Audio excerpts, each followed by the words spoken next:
And welcome. As you just saw, this is being recorded. For those of you who don't know me, I'm Sherry Broder, and I'm past president of LERA-Maine, and I'm a member of the board. And I'd like to welcome everyone on behalf of the board of directors. So before I introduce the panel, I'd just like to make a couple of announcements. First, you'll be receiving an email soon about how to become a member of the Maine LERA chapter. We used to kind of have a haphazard membership system, and now we've got a legit one, thanks to National LERA, Emily and Bernadette, who are here. And you'll be hearing about that, and its membership's $25, and the email will explain the benefits and how to join. And we hope you will support us by becoming a member. Also, the board's having a retreat next month, and following that, we look forward to sending out our agenda for next year's programs, or for the upcoming year's programs, once we've got that settled, and including hopefully a return to our annual conference, which has always been a great event, and I've really missed it. So also, if you're interested in joining the board at some point in the foreseeable future, let a member of the board know. We have an equal distribution of labor management and neutrals on our board, and welcome new people. So now to introduce our panel, who'll be talking about supervision in the hybrid workplace. Oh, but first I want to remind people to please use the raise hand function when appropriate if you have questions, unless you're asked to put those questions in the chat. And if you're an attorney and you want CLE credit, there's a couple of things. First of all, you can let Annalee know your bar number, or put that information in the chat. And you have to have your correct name on your little Zoom square, so as evidence that it was you who was attending. So if you've got your spouse's name in there, or Obi-Wan Kenobi or whoever, make sure you put your correct name. So just let me interrupt. People who've signed up before, I have your bar number, don't worry. Oh, great. Thanks, Annalee. Okay. So, to introduce our panel, there's Lindsey Bigelow. And Lindsey began working for MSEA as a field representative in 2015, before moving into the staff attorney position. And MSEA, as probably most of you know, represents state employees, but also other public sector bargaining units and some nonprofits as well throughout the state. And Lindsey's also involved in the Maine Workers' Rights Center and the Maine Employment Lawyers Association. And for our management representative is Torregrossa, who is the Director of Human Resources for the City of Portland. And before serving in that capacity, she was Associate Corporation Counsel. And before that, practiced law at Brannon Isaacson. And Ann is also president of the board of Safe Voices, which is an organization working to end domestic violence in Androscoggin, Oxford, and Franklin counties, and is a member of the Durham Planning Board. And last, but certainly not least, is our moderator, Gina Tapp, who is a member of the board of LERA-Maine and serves as the Director of Human Resources for First Atlantic Healthcare in South Portland. First Atlantic operates 18 nursing homes and assisted living facilities throughout Maine and has a workforce of 1,700 employees. Gina has over 35 years of experience in HR management and has worked in both union and non-union environments. So thank you all for being here, and I'm handing it over to Gina. Thanks, Sherry. And thanks, Lindsey and Ann, for agreeing to come and be our panelists today. This is a really great topic. Thinking back just 3 years ago, who would have thought that the hybrid work environment would become the way that we'd all be working, or many of us working. So I'm pleased to be talking about this topic today, as I'm sure many of you have been dealing with the same things. And just to get a feel of that, could we start off by having people put in the chat box a yes or a no if you currently have a hybrid work environment? If you currently have a hybrid work environment? Yes or no in the chat so we can see.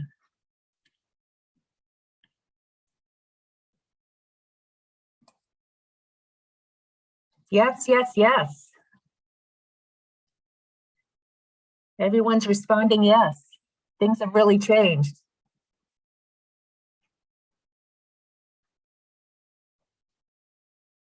Thank you. All right, so for our first question, I'm going to ask Lindsey first. Lindsey, what are you seeing with the employers that you work with? Are you seeing that most have gone through some type of a hybrid work environment? I would say yes, mostly everybody is hybrid, or at least has the option to be hybrid. How about you, Anne? Well, my view at the moment is much more narrow. We have the option for hybrid depending on where folks are and the type of job they have. But I think in the industry, the best practice or the preferred method of working is to have at least the option for hybrid. And what we've seen is many new applicants, particularly professional applicants coming in, are specifically asking about that during their job interviews. And it's becoming an expectation for many new applicants and new employees. Absolutely. I'm seeing that here too. That's sometimes one of the first questions people ask if there's an option to go remote. So let's start at the beginning of how we might set up a hybrid work environment. How, and I'll start with you, Lindsey. How do you think employers should determine which jobs are appropriate for some type of a remote hybrid arrangement and which would not be? I think that it's probably a good start. I actually think that most positions could probably be at least hybrid. I do think that there are certain positions like hospitals, obviously, correctional facilities, that sort of thing, where it's more difficult. But I think you need to assess whether or not they can perform the functions of their job remotely. And if they can, I think that you need to put together a remote work policy so that it's applied universally and that everybody could apply for it. They have direction on how to do it, and everybody gets the opportunity to at least assess whether they can or not. I do think that sometimes some admin positions are probably a little bit difficult, depending on the technology that exists or doesn't exist within the office. Such as filing systems. I think that sometimes that's difficult. I know that sometimes it's difficult for public-facing positions as well, who have interactions with clients, with the public, whoever it is. But I do think that hybrid is an option there because I think that there are possibilities to put together like a rotation, right? Somebody who's covering intake, right? And the other days that they're not covering intake, they could be working from home. So I think that it's really just an assessment on whether they can perform the functions from home. Thanks. And Anne, I'm going to ask you the question a little bit differently. When assessing the positions at the city that you believe are appropriate for hybrid or not, did some of the jobs change when you actually moved to this model? That's a really good question. I'm not sure that the jobs changed so much as the way people thought about the jobs.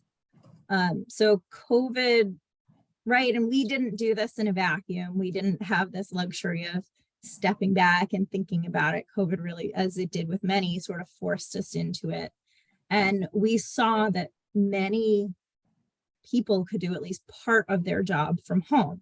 And with a municipality, obviously, there's a huge chunk that can't, right? Fire, police, you can't plow snow or care for residents remotely. And so it's just not an option for, and there's not much of the background work where you could split a position or something like that. But many of our jobs, we invested in technology, we invested in more laptops and sent people home. And it worked or it didn't, or it worked with some tweaks.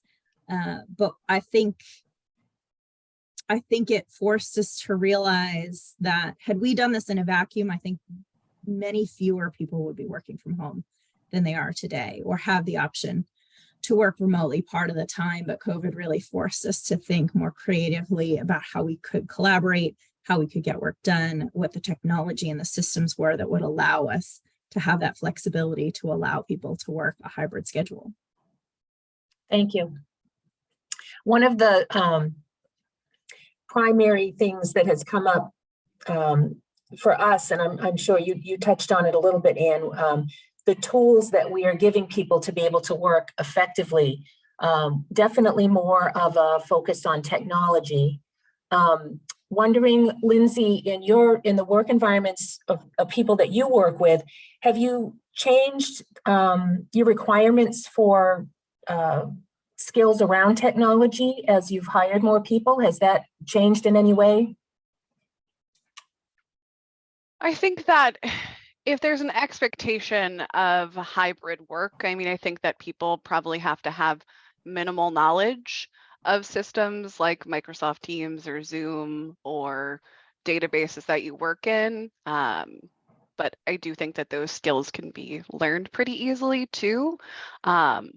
I do think that in this day and age, pretty much everybody has at least a minimal skill set in those systems. So it really hasn't been a huge concern that I've seen, at least. Thanks. Mm-hmm. Anne, do you at the city, going back to supervision of people in this type of a work environment, do you require a certain core set of hours that everyone be available?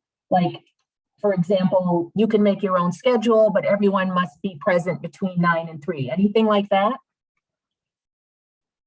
So because our workforce is so diverse in the city, we have people performing all kinds of functions in a really wide variety of environments. And so what we did is we came up with sort of 3 options for potentially for an employee, and it doesn't mean that everyone's able to take advantage of each. One was a hybrid type schedule where you could work up to 2 days remotely. One was an alternative schedule, which we're seeing some of our in-person folks. So for example, work crews may split the week, and one crew works Monday through Thursday and the other crew works Tuesday through Friday.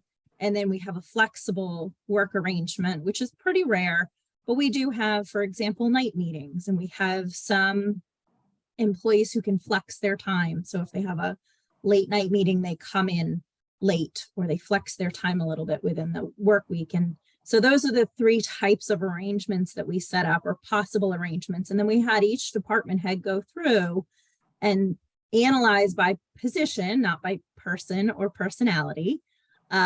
Here's what we think this job may be able to take advantage of, right? But here are my requirements around it. So a lot of departments, for example, say, employees can work remotely up to 2 days a week, but everybody is going to be in on Thursday. My team, for example, the expectation is that everybody is in on Thursday. We hold our staff meeting that day. Everybody's connecting and touching base. Some departments have, at least 2 people need to be in the office all the time. It really is based on the work. Those that are answering emails or have to be available to the public or have a highly collaborative job, maybe they really need to work between sort of our traditional hours, at least somewhat, because of the nature of their work. But others that work more independently, there's a lot more flexibility for that. And so we had our department heads analyze the possibilities based on each job and really looking at the functions of it, when they need to be available, why they need to be available during those times, and break it down, because it really does. So much of it depends on what you're doing. Yes, it does. Lindsey, let's turn a little bit to the issue of workplace safety. How do your employers, or that you know of, when they sent people home and said, okay, here's our new way of working, how did they do that in terms of, for example, providing equipment, ensuring that the home work office met ergonomic requirements, things like that. Can you talk a little bit about what you know about how that worked or is working? I think probably across all employers to some degree, everybody did what they could at the start of the pandemic. People probably went home without ergonomic evaluations of their work sites. I think that most of the employers were good about making sure technology was there.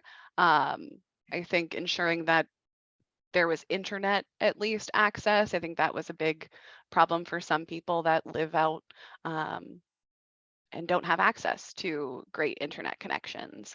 I think that now, I think we're seeing a better use of ergonomic evaluations, ensuring that people have the right equipment that they need, access to workspaces that work for them. But yeah, I would say at the beginning of the pandemic, it was not really the best for everybody. Yeah, it was get out of the workplace, go home, be safe. Yeah, and I And do we'll think that worry that's about this important. later. Mhm. Absolutely. And it is important too, especially with those folks needing, accommodations and such. I think ergonomic evaluations are really important for everybody to have in their work from home spaces to make sure that they're working and safe and that they have access to everything that they need to be getting their work done and in a safe way. Yeah. Thank you. Mhm. So Anne, I'm sure you have many employees that are working at home that also have children at home and may have been home while school was in session. So let's talk a little bit about that. How has that come up for city employees, and how have you handled the issue of people having childcare responsibilities while they also might be on the clock? That's really the hardest, and was the hardest, particularly during the pandemic. Now that, daycares have opened back up and there's slightly more availability, it's less, and schools are back in person, it's slightly less pressing, but that was the really challenging part, particularly for working parents, is they may have kiddos of all ages at home while they are trying to work. So our flexible work policy specifically states that it's not supposed to be used as a substitute for childcare, because during working hours, whatever they may be, we need you focused on work. That said, there had to be a level of practicality around all of that, particularly when kids were home from school or were remote learning. And so we encouraged our supervisors to be practical and to work with their employees and to focus more on, is the work getting done, than is, does this person have a 5-year-old in the background who's scribbling with crayons, right? Now that it's more established, we still have some employees who use the flexible option, for example, to provide an hour or two of childcare to their children. Perhaps they're picking them up from school, they're taking a break from 3 to 5, they're picking them up from school, they're waiting till their partner gets home to care for the children, and then they're coming back to work to make up those last 2 hours. So it's not intended to be a substitute for childcare, but for some positions, it has hopefully made childcare a little bit more reasonable and feasible for employees. Same thing, if early drop-offs are a problem, some employees are able to start a little bit later and flex their time later into the day to accommodate those childcare responsibilities. But it's a real challenge for working parents. Yes, it is. We've seen that too at our workplace, and it has highlighted, I think, the importance of being as flexible as you can. Whereas that definition of flexibility really changed with the pandemic. Before, some of the things that we're doing now would have been completely off the table and seen as, out of line, whereas now they're completely acceptable. And I think what's driven that, and I'd like to hear your feedback on that, is the fact that the work is getting done and things are continuing to get taken care of. and people are doing good work, even with this flexibility. Lindsey, can you talk about that a little bit, about the flexibility that's required for this type of arrangement, and any particular problems that you've seen that have had to be modified a little bit? Yeah, I mean, I think that childcare is real life, right? Workers have children they have to take care of. And the pandemic certainly required a level of flexibility that was never seen before.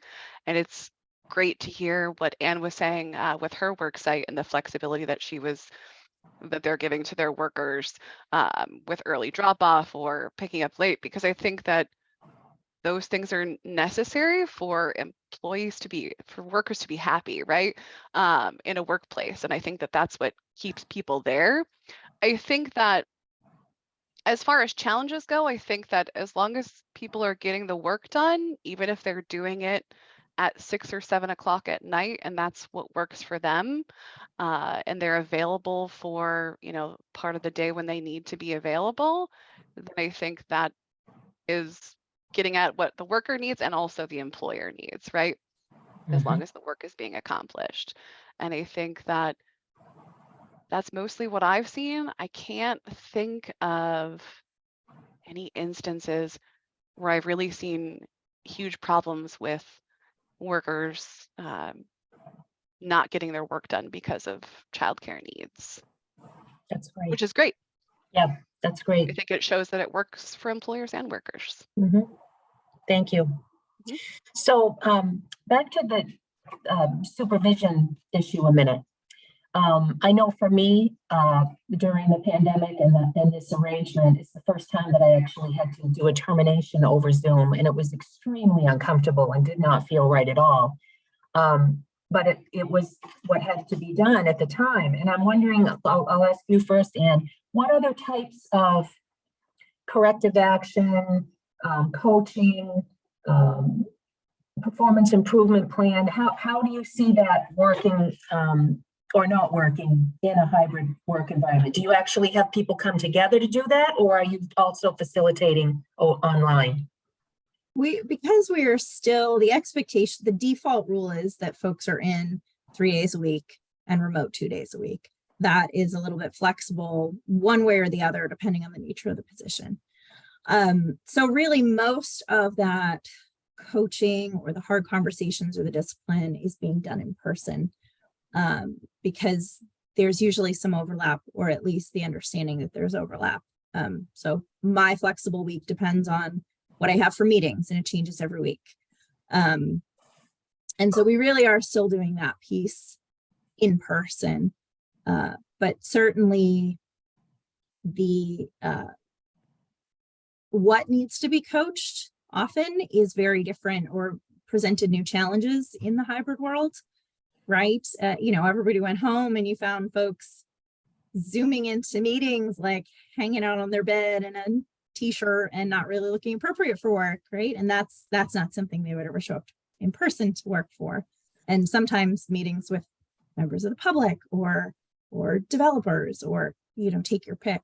And so I think the coaching around it, the coaching around time management, the coaching around deadlines, the coaching around availability has added a layer of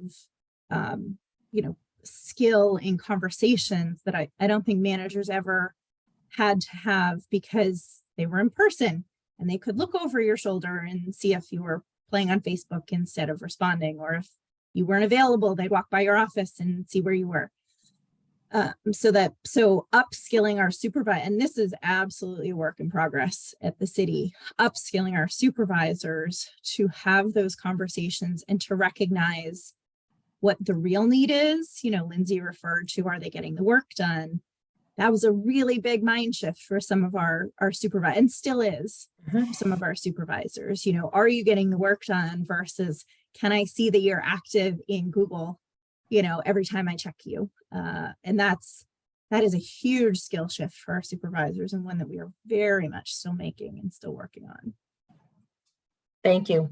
And that's so true. Just those little things that you mentioned, like if you have a dress code at work, then if you have meetings at home, you know, but who talks about it, and should supervisors specifically mention it? Yes, because really, you know, you still have those same needs, although I think everyone will agree that dress codes pretty much have been extremely relaxed and trending in that direction since the pandemic. Another thing like work flexibility, that, you know, maybe that's a great thing and people are more comfortable with it. Thanks for that. When you said monitoring if people are active on Google, is that one of the ways that you can tell if somebody's at work, if they're working remotely?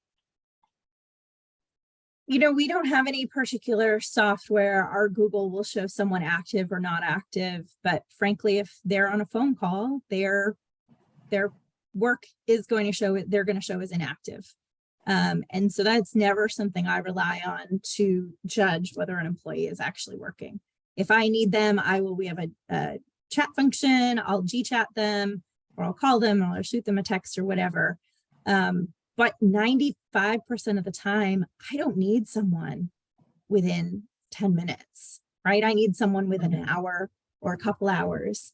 And it's really about starting to notice patterns, right? Is this one employee never getting back to you within an hour? Is this one employee, no matter what time of the day you're messaging or asking or emailing, is this one employee falling behind in their work? Or maybe is this one employee consistently, emailing you at 2 a.m. with the results of whatever it was that's due at the last minute, and that person may have a time management problem that you need to help them work through. Mm-hmm. And so I don't ever, in any sense, recommend micromanaging employees. I don't think it's a good, I don't think it builds trust. I don't think it's effective.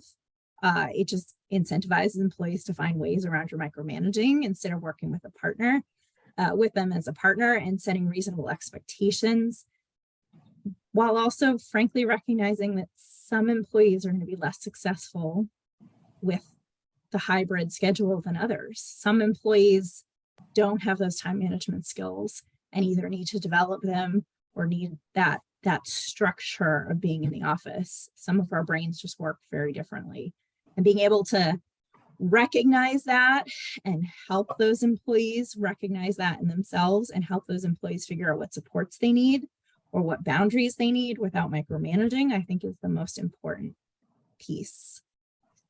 Thank you. Lindsey, are you aware of any technology monitoring or any time monitoring systems that some of your employers might use to check in on worker productivity, or is that really not happening? I know that they certainly exist out there, but I'm not aware of any specific instances where people are being monitored other than like the Google. I know that Teams also has where it indicates whether you're active or inactive, but if anybody's like me at all, I do a lot of my work on paper, so I'm also inactive all the time. So I know that, like Anne, I don't think that's a great monitoring tool. I think that, again, as long as somebody's getting the work done, as long as they're participating in meetings that they're expected to be in, and you're continuing to have like team collaboration and somebody is getting back to you with what you need, I don't see the point in monitoring, because I just think that that's going to create really unhappy workers that are going to look for work elsewhere. Luckily, I have not seen the monitoring to such a degree. I do know that there are programs that do. There's certainly programs that people can use to monitor what a person's doing, like day by day, right? Tracking what task they're working on at each part of the day. But I don't see how those are useful, because somebody's going to be spending their day tracking what they're doing rather than doing the work that they're supposed to get done. Absolutely. I would like to ask the group of attendees today is, and again, you can respond in the chat.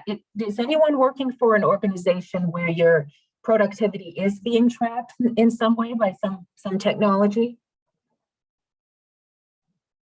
And I'll go on to my next question before I check the responses, so we don't waste your time on this, waiting for answers.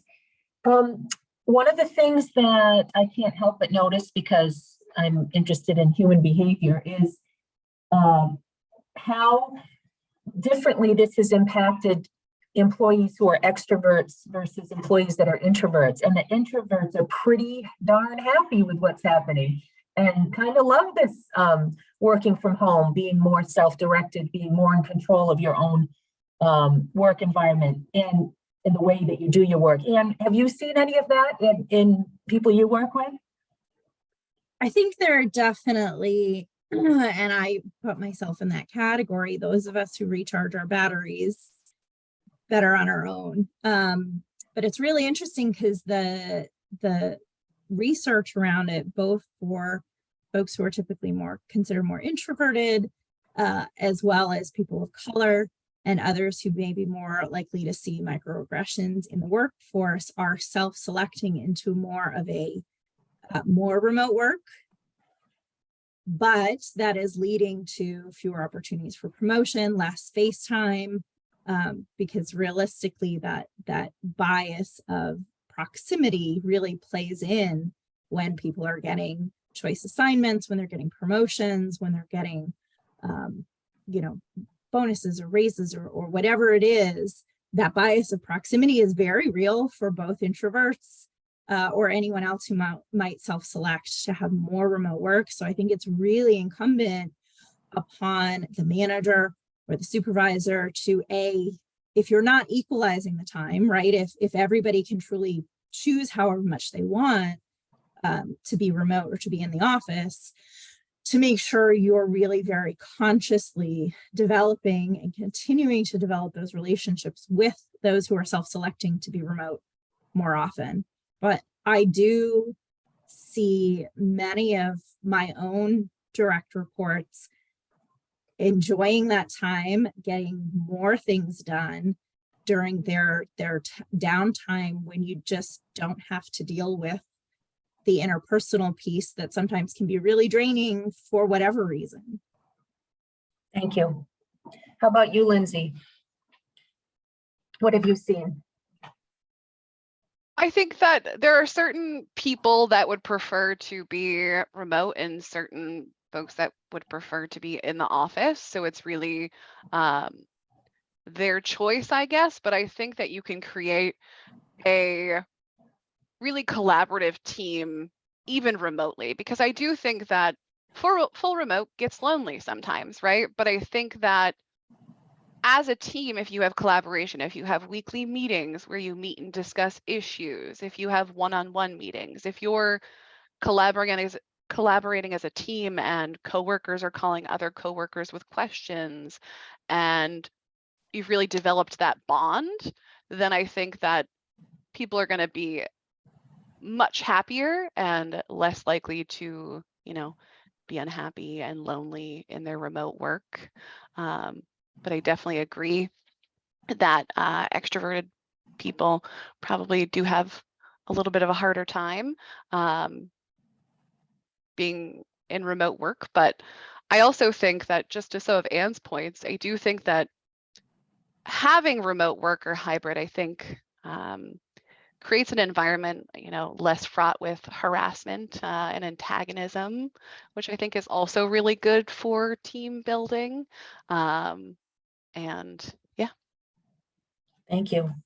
The other part of that I can't help notice is how many of the numbers of complaints that would typically be coming across my desk has just really markedly dropped off during the pandemic. And I'm wondering, Anne, have you seen that as well in terms of grievances or complaints that employees have about things in the workplace? We did see a decrease in grievances and complaints, but it's hard for me to attribute that to a hybrid workforce because we have such a wide variety. And I think in part during the height of COVID, everyone really was focused on getting done what they needed to do to survive for themselves, for their family, and also for the public we're serving. So it's a little hard for me to say whether that's attributable to the hybrid piece or just to sort of this like combined enemy that we had. I will say I have seen more interpersonal conflicts. Perhaps because folks were remote for so long and then came back part-time. Nobody's been required to come back full-time, but part-time. I'm seeing that like folks forgot how to behave in a professional workplace sometimes. And I haven't seen it enough to say whether that's a pattern or whether these are isolated incidents, but I'm seeing more interpersonal issues than I saw perhaps before the pandemic, that just are not. And I think the pandemic changed people. We deal with the public. I think the pandemic made the public real mean, like really mean to our frontline staff. I see that as an issue. So I'm getting more concerns around that. But I do think it really changed how people relate to each other in some ways. Absolutely. And also, the research is showing that people's anxiety levels are at an all-time high. And that is definitely attributable to what we've been through and are still going through. Lindsey, do you have any comments on that area about the number of, are you seeing any change in the frequency of complaints or grievances in the people you work with?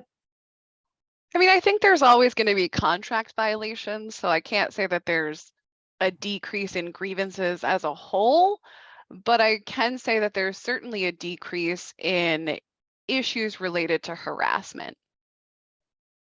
So I do think that keeping sometimes supervisors, sometimes coworkers apart from each other does create an environment less fraught with those with harassing behaviors, the micromanaging, all of those.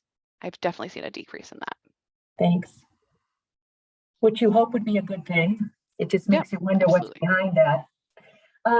So the first year, I don't know about what you've seen, but the first year of the pandemic, there seemed to be relaxing on the requirements to do formal performance appraisals. And I'm wondering how that impacted your workplaces. Anne, do you want to respond to that at all? Did you change your process at all? Did things get relaxed a little bit? So we ran a report about a year ago on historically how many performance evaluations have been done. And compliance has always been really, really low, really low. So maybe 6 or 8 months ago, I made the decision that the central HR was not going to be tracking and formally enforcing annual performance evaluations. We would certainly facilitate it if others wanted to do it. But I don't think it was effective before the pandemic. I don't think it was effective during the pandemic, and I still don't think it's effective. I also don't think an annual check-in is a very effective way at managing performance or giving feedback or getting feedback, frankly. So on my very long list of to-dos is to figure out how to do performance management and feedback and support better and more frequently. And whether the hybrid environment makes that easier or harder, I'm not sure it changes it, right? Because either you're scheduling a quarterly check-in remotely, or you're scheduling a quarterly check-in in person, or whatever the best practices that we're going to be able to come up with that's sustainable for a manager and their direct report. I don't think hybrid needs to change that. I do think it got harder for managers to give real-time feedback to employees in a fully remote setting. I think that managers really had to adapt, still have to adapt. I don't think any of us have figured it out how to do it perfectly. Some of us haven't even figured out how to do it very well, but it's very easy to poke your head into someone's office and say, hey, I know you didn't have this project done, or what do you need on this? Or you handled this really well, good job. I think it's a little bit harder, and it requires a little bit more effort on a manager's part to set up a time or, chat someone and say, hey, can you chat for 5 minutes? And I think it also feels bigger than if I'm walking past your office and I poke my head in and I say, hey, good job, or whatever it was. but managers reminding themselves to do that and to actively check in and to actively give feedback, I think got harder in a fully remote world and had to be more conscious than perhaps when folks were in person. Mhm. I would agree with that too. Lindsey, what have you seen in terms of formal performance evaluations? I think, I don't know that I've seen a huge decrease in performance evaluations not getting done since being hybrid or being remote during the pandemic. I do think that there's probably a bigger importance on performance evaluations now that we are hybrid and remote, because I do think that checking in on workers and making sure that they're getting what they need and having ongoing performance conversations to make sure that they're getting the training that they need, that they're getting the guidance that they need, that they're performing the work in the way that you want them to, is really important. And I do agree with Anne that supervisors have to be more conscious of that now with the hybrid model. But I think that it's become even more important than maybe it was even before, because you did get to see their work day by day. But also, I think training and onboarding, and I think maybe like the first performance evaluation that employees get is really important, because I think that that's really one of the only cons I could come up with remote work and hybrid workplace, is onboarding and training of new workers.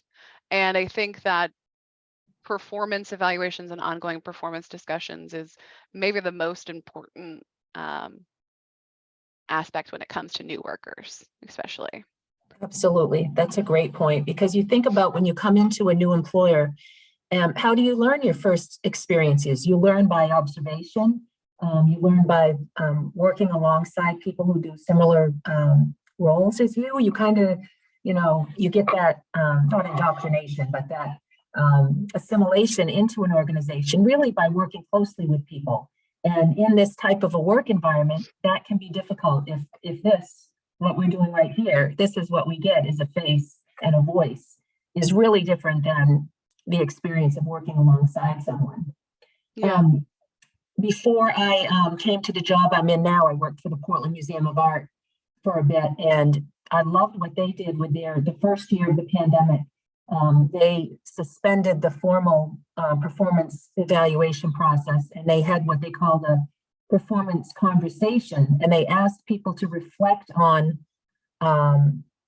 what was working, what was not, what do they need, and what have they learned through that first year of the pandemic. And it was really a beautiful, I mean, it sounds kind of, well, it's artsy. It was the art museum. It was a really great experience for people to go through, because they really thought about what was happening around them in the world and how that impacted their work. And it was a much more meaningful experience to have that type of real conversation about job performance than the click off the box, meets expectation, does not, etc. So I'm going to keep that in the back of my mind as a positive approach that I might incorporate into my work in the future.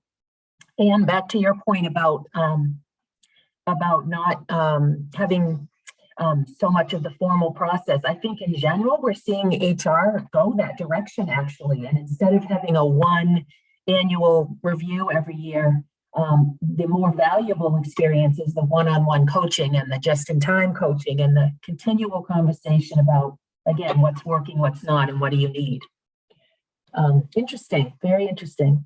All right, so here's the big thing that sometimes people want to talk about with the whole situation of who gets to go remote and who doesn't. Fairness. Is it fair that this job gets to go here and do it in this way, but over in another department, it's the same job and they don't? And what are the differences that would make it okay in one place and not okay in another for someone's job to go remote? You want to tackle that one, Anne? Sure. So in part, we tried to combat that by having all of our department heads submit a plan to us.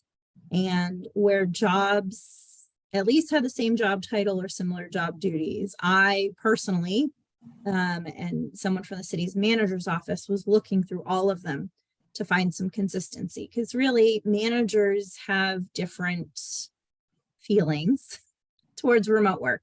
And our goal was to really standardize it. Now, there are some places where there is a difference. There is a difference in the type of work. So I have some places where our employees are not in front of a computer all day. And so asking them to connect with their HR representative through a Google chat is not, it's not possible. I mean, I guess it's possible, but it's not likely. And so making sure they had access to people who were scheduling, who were making their schedules, people who were taking care of their benefits or their human resources needs, or whatever resources employees may need. It may be the same job or job title, but it looks very different based on the people they support. Or most of our buildings were not open to the public at all. So some admin positions could rotate with their counterpart, because we just didn't need that many humans in the office in those locations, whereas City Hall, which stayed open to the public for the most part, perhaps needed all staff on the line at all times. And so there could be less flexibility. So I think it's what both Lindsey and I have been saying a lot, is it really depends on the nature of the work, the nature of the needs, who needs that position, how do they need to interact with that position, and is it really practical to ask others to interact with that position in a different way? And sometimes it is, and others need to adapt to not being able to, for example, walk into City Hall and storm into someone's office and expect that they're going to be there all the time, because they really can do their work remotely part-time. And instead, maybe you need to schedule an appointment if you want it to be in person, or maybe you need to figure out how to use the remote option if it needs to happen, or pick up the phone. But we couldn't do that across the board. So there was some equalization, some oversight into that, some asking questions. Hey, I noticed this position in this department can work remotely 2 days a week, or can flex their time. Please explain to me why you don't think that's feasible for this. And maybe it became a 1 day a week, or maybe it just wasn't feasible because of the nature of their work. But it's hard. And to think that folks aren't looking at what everybody else is doing is very naive, because they are. Absolutely. As they should be. Yep, absolutely. What are your thoughts on the fairness issue, Lindsey? Yeah, I do think that is probably a pretty big issue. And again, I do think almost every position, I do know, hospitals, that sort of thing, firefighters probably can't work from home, but I do think that mostly every position could at least do a hybrid model, work from home, right, or remote work. I think what's most important for employers is, again, to have the remote work policy, right? So you have a set way that you're applying this. And also, I think that updating your job descriptions is really important too, to make sure that you're working from accurate job descriptions, to make sure that people can perform, certain functions from home, right? It may not be every function that they can do from home, but if they can work 2 days a week from home and 3 in the office, that's better than 5 days in the office. And I think that creates fairness by having updated job descriptions, by having a policy that you're applying. And it shows a person how you're going to be applying the policy, right? Here are the steps you need to take. This is how we make our assessment. There's always going to be outliers where it's maybe not so cut and dry, but I do think that applying the policy fair across the board is really important.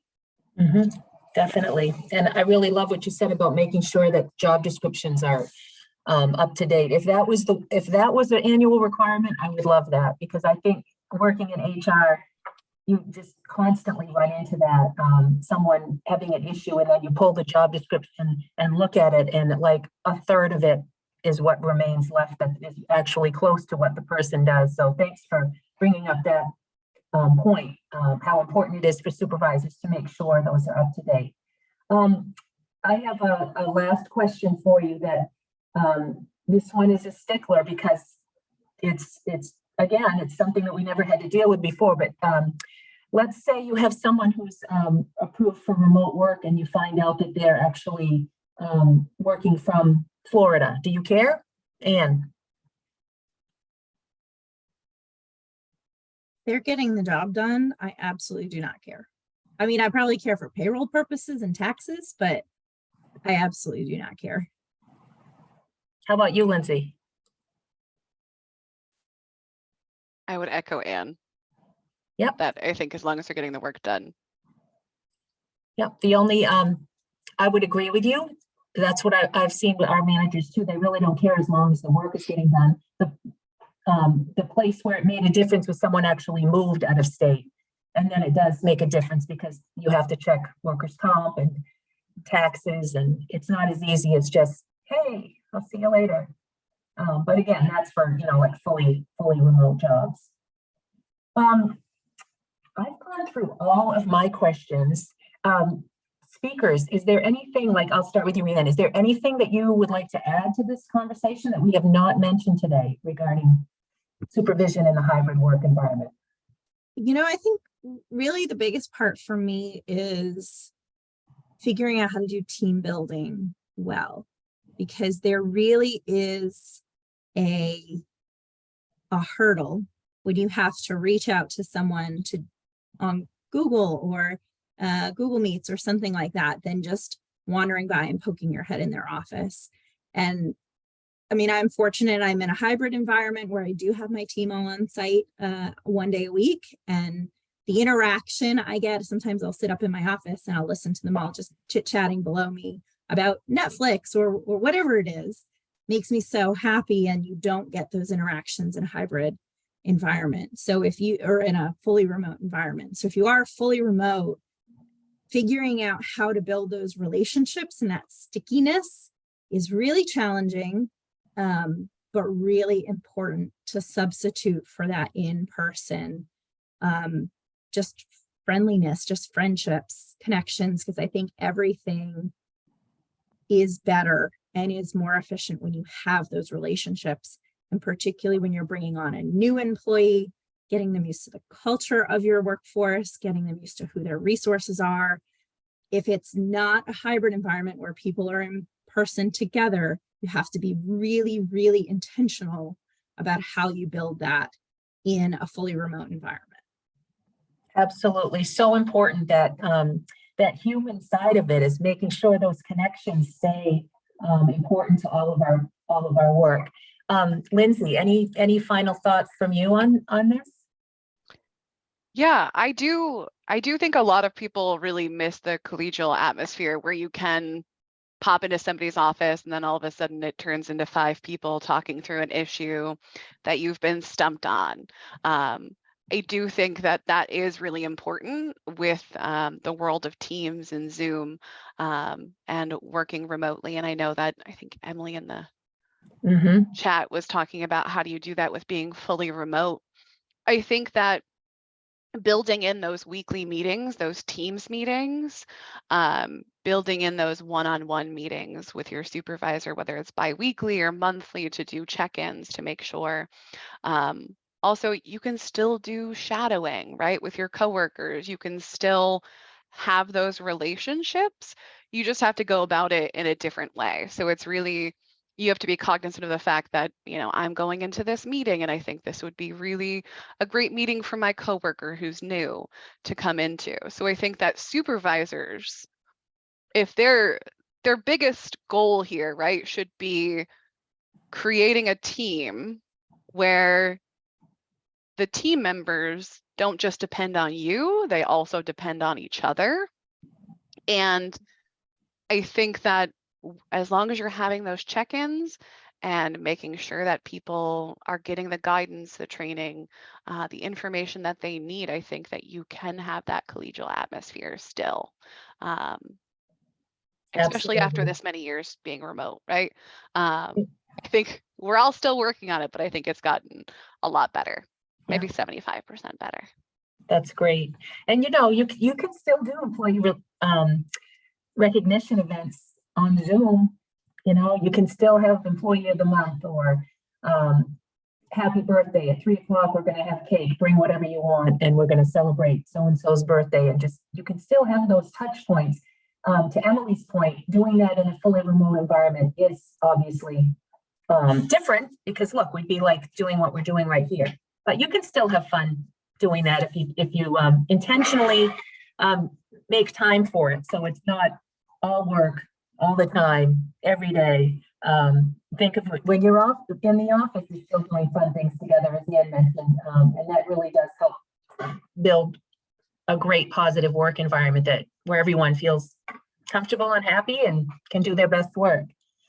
Absolutely. I would really love to go on this topic forever. I could just talk to you both forever. I really appreciate your comments and feedback today. I'm going to turn it over to Annalee.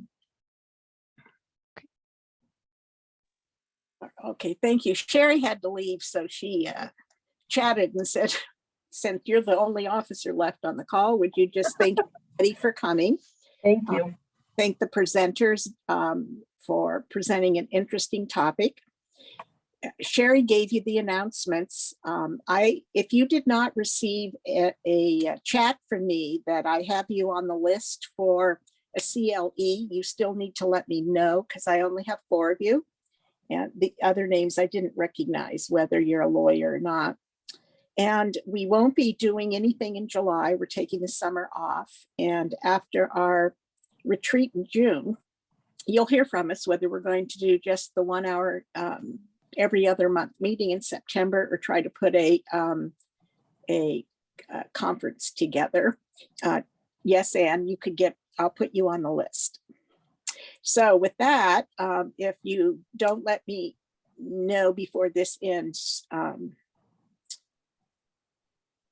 don't know what, you could just email either Sherry or Rebecca if you have her email and let her know I missed you. So with that, we're going to sign off.